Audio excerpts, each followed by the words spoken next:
Hey guys, Sneaky Snake here, Brothers in Arms, World of Warships, and in today's video, we're going to take a look at our next match analysis replay, and this one features Youshinaka of the Iowa clan playing in the Gearing, the Tier 10 American Destroyer.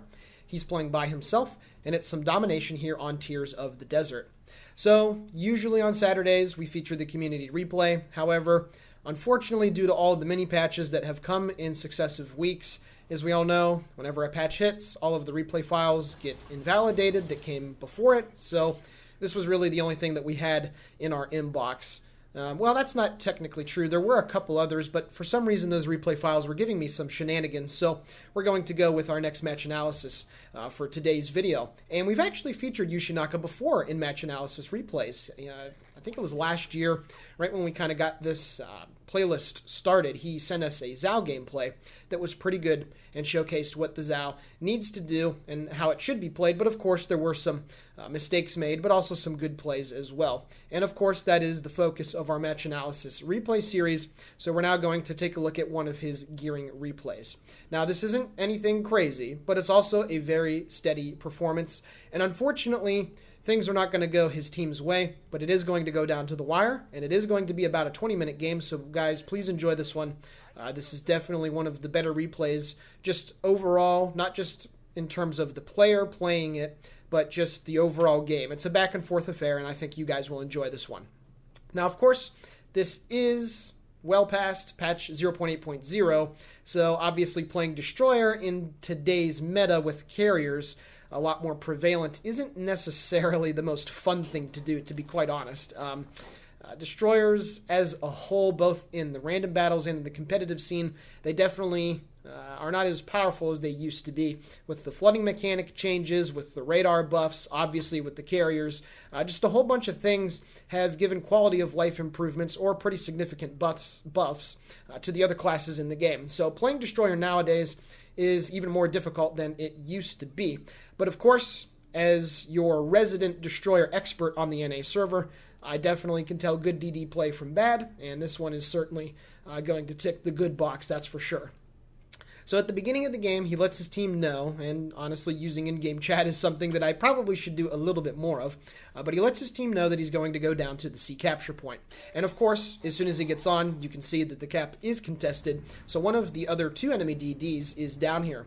Now, of course, there were two Shimakazes on the team list right as the replay started. You can see the last reported position of one of them moving up north to A, so obviously this means that the Shimakaze is down here somewhere. He lets his team know in chat, and you can see that his friendly carriers, that Shokaku is now flying some planes over, and there we go, the Shimakaze does get detected. Now, something that's interesting to note, the Gearing does have two different types of torpedoes that it can choose from. You do have the Fletcher torpedoes that are 10.5 kilometers, and those are the torpedoes that he is opting to go with here. And then you also have the 16.5 kilometer very long range torpedoes as well. But he's going with the Fletcher torps. They do have a faster reload, and they do deal more damage at the expense, of course, of that range.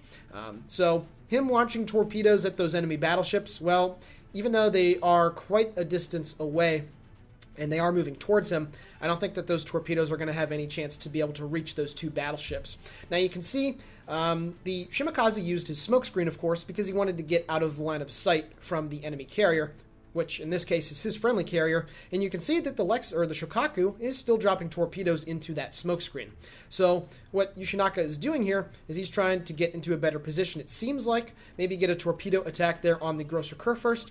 What I would be doing right now, though, is because I'm less than 10 kilometers away from the Kurfürst, I would drop my torpedoes into the smokescreen like he is doing, and then I would smoke up and start farming that enemy battleship, because that guy is well within effective gun range of American destroyer guns in general, and I would be able to get him turned away and start farming some damage. Now, of course, I'm obviously a really good player when it comes to destroyers, at least. I tend to think so, and I've been able to have a lot of success in the high-tier DDs because I'm always willing to open up fire, especially in the gunboats. And the Gearing, of course, is a gunboat destroyer, so if I were him, I would have probably smoked up at this point with my stern facing the Shimakaze smokescreen, kind of like he's doing right now, his positioning in the cap is excellent. He's stern on to the enemy Shimakaze, so if that guy did decide to drop torpedoes his way, he would already be in an excellent position to be able to get out of dodge. And you can see that the Shimakaze does get detected once again by the carrier, so now he is going to be able to get this sea cap for free because that destroyer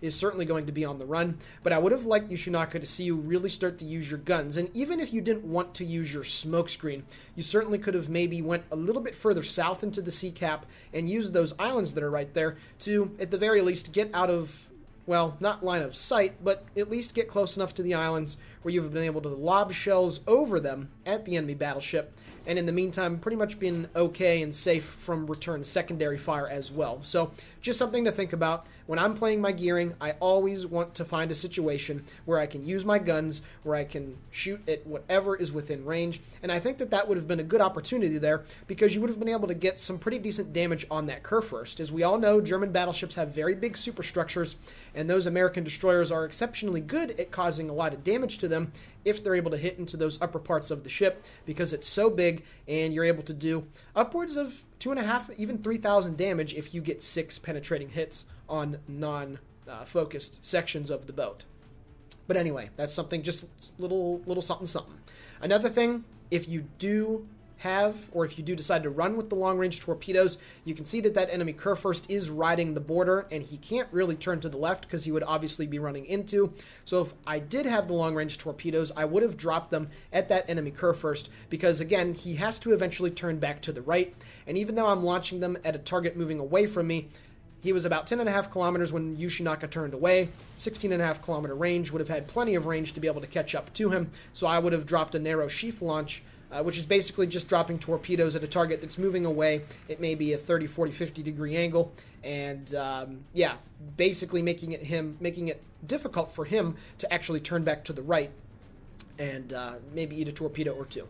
However, he's moved into position at the northwest side of the sea cap in the meantime, and he dropped his torpedoes downrange at the enemy Yamato. And again, he's about to go behind cover, so I would like to see you using your guns shooting at that guy. Sure, it'll give away your position, and maybe he'll turn into the right to try and dodge the torpedoes that, at this point, I don't think he knows that are coming. But again, a situation where you can use the guns on the gearing, you have that insane reload, you have the excellent turret angles, you need to be able to take more advantage of them. So that's just another situation where I would have liked to see you use the gun power. However, he does manage to get one torpedo to land on the bow of the Yamato. So now, of course, since that guy is flooding and he uses damage control, Youshinaka is now going to open fire, and he's able to do so from stealth because the rest of the enemy team is either out of range of him, or the ships that are within his gun range are situated behind islands. So he's able to lob shells over the corner here, and this is exactly what I like to see. Using your guns in the gearing whenever possible to be able to deliver slow but steady damage with the occasional fires at ships. And bow-in battleships like this are the perfect target for these kind of very high DPM gunboats, because if you're able to hit those shots into the top, you can really lay in some damage that will stack up over time very nicely. Now at this point, you can see that he's got his torpedoes reloaded, and it looks like he's going to try to go and drop them on that Massachusetts B. There's the friendly Musashi, Dave, that's stuck bow on and is unfortunately taking the wrath of quite a large portion of the enemy team. There are ships situated to the west of that island in the B cap, so Youshinaka is going to go over here and try to deal some damage to these guys, because they're starting to get a little uncomfortably close to all those little channels that are able to get you from B to C. So he's going over here, and he's going to drop his torpedoes right next to the Musashi. Generally, it's a bad idea to launch when you have teammates in front, but obviously that Musashi, there'd be no way for him to be able to turn right into those torpedoes, so that's A-okay. Now, in this situation, well, there's multiple targets within range, so he's going to smoke up, and this is where he's going to let his guns go to work. And something that's also interesting to note, you can see at these shorter ranges, under 9 or 8 kilometers, you can use the armor piercing with these American destroyers, and you're going to be able to do some pretty decent damage, as long as the target is providing a decent broadside, of course. And you can see that he is letting this Hindenburg have it with the armor piercing, which is a very good idea. Something that I highly recommend, even if you're in, well, really any destroyer of any nation. When you're this close range, use the armor piercing. And he manages to take care of that tier 10 German heavy cruiser, so good stuff right there. And now he switches back to the high explosive because that Massachusetts B did not flood from the torpedo that he took on the nose, which means that his damage con was running in that time. So now all he needs is one fire to stick, and there we go. However, as he starts to make his turn to the left, Youshinaka is going to switch back to the armor piercing, and once again, this is a perfect scenario to be able to deliver DDAP right into the broadside. Now, of course, the Montana did take the kill, but if the Montana wasn't there, able to shoot at him, Youshinaka would have been able to finish that kill off before he went behind cover, where there's no guarantee that shooting into the superstructure with HE would have netted him that frag using the armor piercing. So great job, Youshinaka. That right there, two excellent examples of when to use the armor piercing in your destroyer. So at this point, the enemy team has lost 3 ships while his team has lost 4. They still have held on to their 2-1 cap lead for quite some time, at least the last 4 to 5 minutes. So they have built about a 210-point lead. And of course, Youshinaka and friends are going to have to get onto that B cap at some point and start contesting if they are going to want to win this game. You can see the friendly Hindenburg and Conqueror have made an about face, and they're heading back towards the A cap, so this would be the perfect time for him to go get on that B cap and really start to apply some pressure to the enemy team. He also used his defensive fire right there against the enemy planes. I believe there were dive bombers that were coming in, but he also makes a smart play here. The Des Moines is within radar range, 9.7 kilometers. He can't get on B yet. That guy needs to die before they're going to be able to contest. There are torpedoes from friendlies that are going out on him, and he does manage to get a fire, but he cannot contest until that Des Moines is taken care of. So I'm fairly certain in chat he's going to let his team know, hey guys, this is the priority target. He needs to die. The Conqueror has a broadside. The Hindenburg has a broadside. The Montana doesn't have a broadside, but of course can overmatch the bow of that dude. So yeah, this Des Moines is priority target. They're going to need to get this frag to be able to win this game. And unfortunately, he is straying a little bit out of gun range at this point, so he is turning back to starboard, it seems, to try to get back in range to shoot at him, of course. So Youshinaka realizes this, and here he is completing that maneuver. The Conqueror, well, yeah. Secondary kill on a Shimakaze up north. I was definitely not expecting that, that's for sure. Seems like the Shimakaze did hurt those 2 guys up there with some torpedoes, but they are both still alive. And they should be able to get that Salem killed momentarily as well, and there we go. So now the enemy team is really stuck in the middle of the map. And of course, the friendly Hindenburg and the Conqueror should be able to apply more pressure to that A cap now, since there is nobody up there. The Des Moines has been able to get into a bow-on position towards those guys, but now he is providing a bow-on, or a broadside to the friendly Des Moines. It's situated just to the north of C, and he manages to take care of him. So in quick succession, the game has been brought back to manageable levels, and now Youshinaka knows exactly what he needs to do, and his Shimakaze buddy is going to come and help him as well. So good play right there by the Des Moines. Very nice, backing up, getting the armor piercing ready to go, and taking care of that other enemy, American Des Moines. So that's good stuff. So there's still 7 minutes and 32 seconds left. This is still plenty winnable. You can see that the Hindenburg is going to get onto the A cap momentarily. The Edinburgh is providing a broadside to him, so hopefully he has his guns trained on him with the armor piercing loaded. We'll see what happens there, but unfortunately, the Edinburgh does manage to get the kill on him. So things are now looking a little bit more dire. They're now down by over 300 points, but this cap is about ready to get contested. Sorry for the little stutter right there on the replay. The power went out for about 2 seconds, and now we're good. So I have to keep my charger plugged into my computer for this game to run properly. So yeah, that's that. You can see that there are dive bombers coming in. A little small mistake right here. He is not using his defensive fire. I guess he's more focused on trying to drop these torpedoes on the Yamato, but I'm not sure why he's waiting to drop them. With the recent changes, carrier planes can no longer spot torpedoes that are dropped. So he is going to wait until all these dive bombers are taken care of, but Youshinaka, if you didn't know that, carrier planes can no longer spot torpedoes. So that's something that is interesting to note. The Shimakaze does decide to use a smoke screen, which is great, and he's also launching torpedoes downrange as well.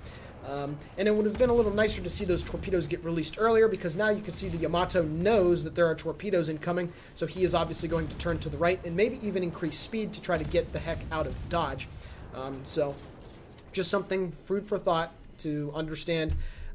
He does manage to get a fire lit on the bow, I believe, of that Yamato, so that's good. That guy was down to about 30,000 hit points. However, now he's getting hydroacoustic searched, if that's the right term. So that Charles Martel that was last spotted just west of the island in B is still around the corner.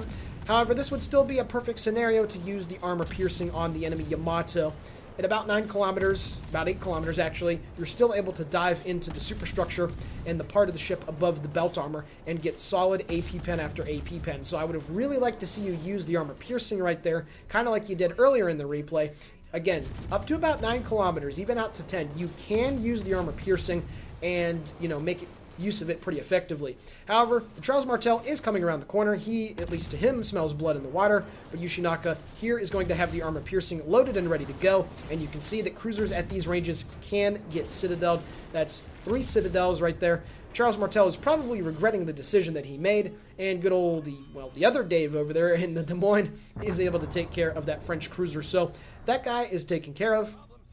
Now, the last enemy destroyer, the Shimakaze, is up at the A cap. That Conqueror is caught in a pretty awkward situation where he has to angle to the Edinburgh, but then obviously show broadside to the Shimakaze.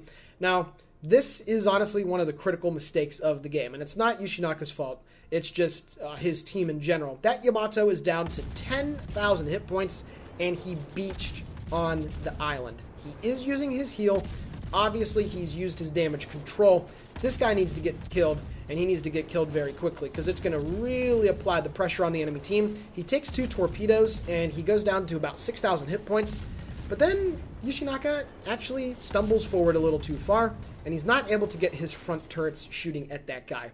And the combination of that, along with the Des Moines not being in a position to be able to get shots on him as well, is going to allow that Yamato on so low HP to be able to get away and get undetected, which is not good whatsoever. You can see that the Edinburgh is now coming around the corner, having dealt with the friendly Conqueror. However, Youshinaka does have his torpedoes ready to go, but he is detected. Those spotting changes where you have to wait for the 20 seconds regardless, not coming in handy, but he finally does go undetected as he launches his torpedoes at the Edinburgh.